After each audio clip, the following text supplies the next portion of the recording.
Hi, welcome to the Aspera on Cloud Tid-Bit series. From now on, I'll be using the acronym AoC for Aspera on Cloud. The purpose of this series is to provide information about AoC so that it can be used by a wider audience who may have little to no technical background. What is Aspera on Cloud? AoC is a SaaS offering, and it is an application that facilitates a fast, secure, and reliable data transfer for data of any size. It uses the patented FAST protocol, which stands for Fast Adaptive Secure Protocol. This is hundreds of times faster than the traditional FTP and HTTP protocols. AoC also supports data transfer across hybrid cloud environments. The moment we talk about any product, the three most important questions we need to ask are: where is it used, why is it used, and how is it used? It is used in products involving bulk data that demand secure transfers like video and audio streaming partners. It is used for big file transfers and high-speed data transfers across the network. You will find out how it is used later in the series. Since AoC is a SaaS offering, it has a front end, a middleware, and a back end. This is a high-level explanation of the architecture.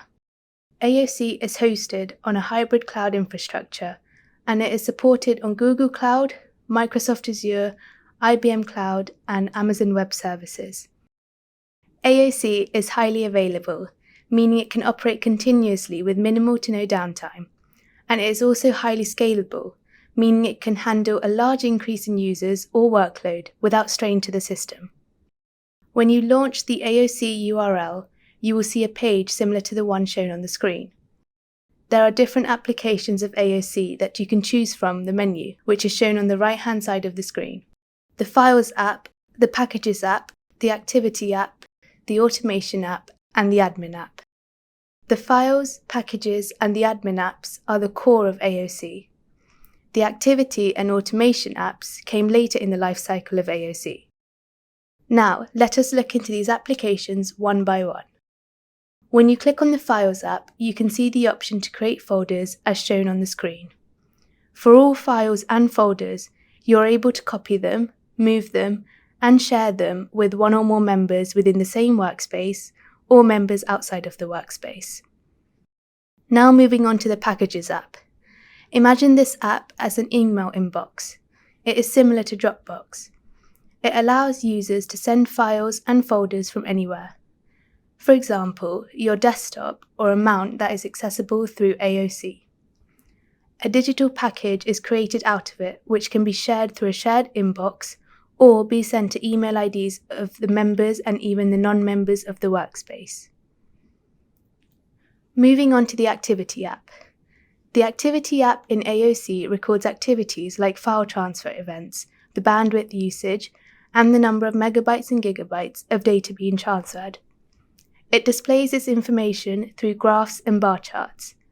It allows you to generate the reports, store them, and download them as and when needed. Let's take a look at the Automation app now. The AoC allows us to create automated workflows. These workflows can be triggered upon the occurrences of certain events. These events are called triggers. These triggers could be one of the following: when a file or folder is added, when a file or folder is deleted, when a package arrives in a shared inbox, or it could also be a time-triggered event. For instance, if you need to schedule workflows to begin at a particular time or in certain repetitive time intervals.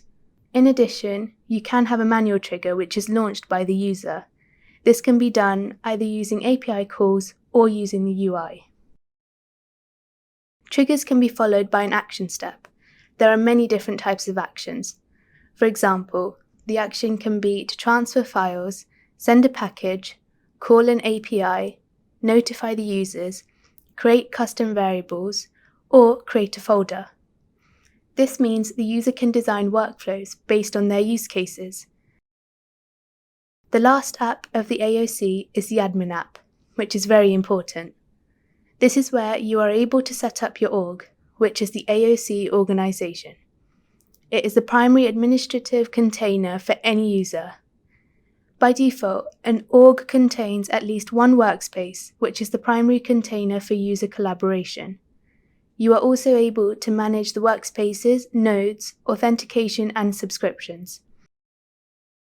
Thank you for watching this video.